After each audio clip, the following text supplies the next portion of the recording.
नमस्कार साथियों, मैं उमेश कुमार अपने YouTube channel invest with UK में आप सभी साथियों का हार्दिक स्वागत करता हूं। साथियों, आज हम बात करेंगे ऑटो एंसिलरी सेक्टर की एक बहुत ही अच्छी कंपनी जिसका नाम है मदरसन सूमी वायरिंग इंडिया लिमिटेड। साथियों, मदरसन सूमी इंडिया लिमिटेड मुख्य तौर पर एक वायरिंग सेगमेंट के अंदर काम करती है।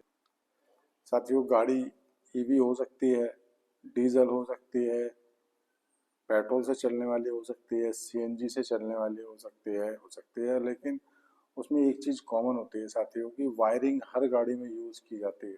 चाहे वो ईवी हो, चाहे वो पेट्रोल डीजल या सीएनजी किसी से भी चलने वाली गाड़ी हो, वायरिंग्स हर गाड़ी में यूज़ की जाती हैं। तो उन्हीं वायरिंग से जुड़ी हुई एक कंपनी जो है वो मदरसन सूमी वायरिंग इंडिया लिमिटेड है, जो कि ये कंपनी लगभग 70% मार्केट होल्ड करती है। और एक तरीके से कहा अगर हम लोग ये कहें कि ये अपने सेगमेंट की रानी है या सेगमेंट की दबंग है तो साथियों गलत नहीं होगा। तो आइए आज बात करते हैं मदरसन सूमी वायरिंग इंडिया लिमिटेड के बारे में। साथियों, सबसे पहले अगर इसके स्टॉक प्राइस की बात करी जाए तो लगभग इसका स्टॉक प्राइस 67 रुपये 50 पैसे के आसपास इस समय ट्रेड कर रहा है। और ये पिछले दिनों 13 मार्च के 14 मार्च के आसपास अपने जो इसका लो गया था वो 61.65 के आसपास तक गया था। और तब से ये लगभग 15% 10% करेक्शन कर 10 से 15% के बीच का करेक्शन इसमें आ चुका है। तो साथियों, एक बार ये फिर से अपनी तेज़ी जो है वो इसने पकड़ ली है। आने वाले फ्यूचर में ये बहुत ही जो है कमाल दिखा सकता है। तो अगर आप चाहें तो इसको अपने रिसर्च में शामिल कर सकते हैं। आइए इसके कुछ फंडामेंटल्स के बारे में थोड़ी सी बात कर लेते हैं। साथ ही इसकी अगर बात करें तो इसका 52 वीक लो जो है वो 40 रुपीज़ का है और 52 वीक हाई जो है वो 74 रुपीज़ का है। तो लगभग इसने 80% की ग्रोथ जो है वो अपने अंदर लाई है और ये अच्छी मूवमेंट के साथ आगे बढ़ रही है कंपनी।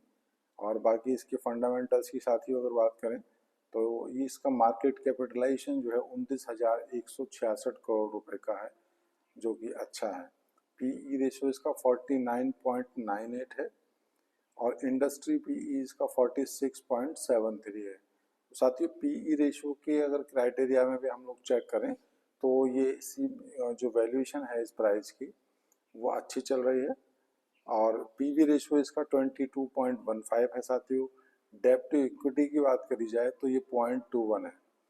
0.21 का मतलब यह है कि लगभग कंपनी डेब्ट फ्री है और बहुत ज़्यादा डेब्ट इसके ऊपर नहीं है साथियों।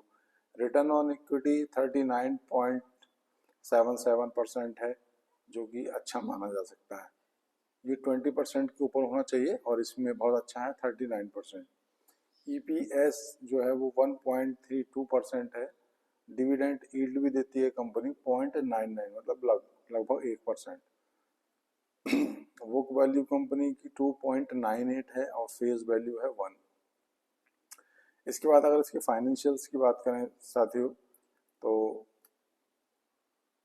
2021 में इसकी जो रेवेन्यू था वो 3,961 करोड़ का था, जो 2023 में बढ़ के 7,080 करोड़ का हो गया है, लगभग दुगने के आसपास।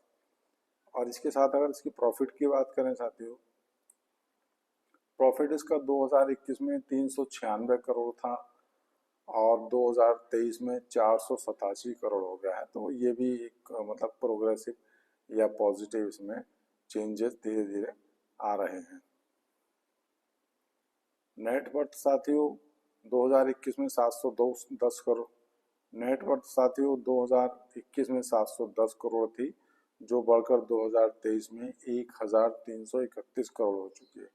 तो अगर रेवेन्यू, प्रॉफिट और नेट वर्थ के क्राइटेरिया से भी हम लोग देखें तो कंपनी जो है वो पॉजिटिव रिजल्ट शो कर रही है। अब आइए इसकी थोड़ी सी और डिटेल के बारे में जानकारी कर लेते हैं। साथ ही कंपनी की अगर रेवेन्यू की बात करी जाए तो 7,080 करोड़ का इसका रेवेन्यू है और इसमें सारे एक्सपेंसेस वगैरह जो है मिला करके वो 6,428 करोड़ के हैं और इसका नेट प्रॉफिट जो है वो 487 करोड़ रुपए का है। अगर इसकी एसेट्स के बारे में बात करी जाए साथियों तो इसमें टोटल एसेट जो है इसकी 2,898 करोड़ रुपए की है और जिसमें टोटल लाइबिलिटीज 1567 करोड़ रुपए की हैं। इस तरीके से साथियों टोटल एसेट्स कंपेरिजन में जो इसकी टोटल लाइबिलिटीज हैं वो लगभग 45-50% के आसपास की हैं।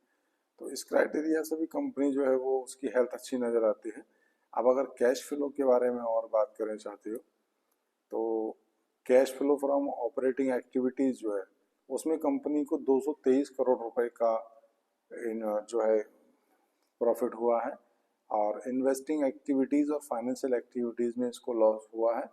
इस तरीके से साथियों इस समय कंपनी फाइनल में 2023 में -257 करोड़, मतलब 257 करोड़ का लॉस इसको हुआ है कंपनी को। लेकिन देखने वाली बात यह है साथियों कि जो ऑपरेटिंग एक्टिविटीज़ होते हैं कंपनी की उसमें कंपनी लगातार प्रॉफिट में है, मगर इन्वेस्टिंग एक्टिविटीज़ और फाइनेंशियल एक्टिविटीज़ इन दोनों में कंपनी थोड़ी सी पिछड़ रही है। तो अब आने वाले फ्यूचर में ये भी सही हो जाएगा, इसमें कोई ऐसी दिक्कत वाली बात नहीं है। अब इसके शेयर होल्डिंग पैटर्न्स की बारे में बात करते हैं साथियों। शेयर होल्डिंग पैटर्न्स में प्रमोटर्स की होल्डिंग इसमें 61.73% है, जो कि एक अच्छी होल्डिंग मानी जाती है।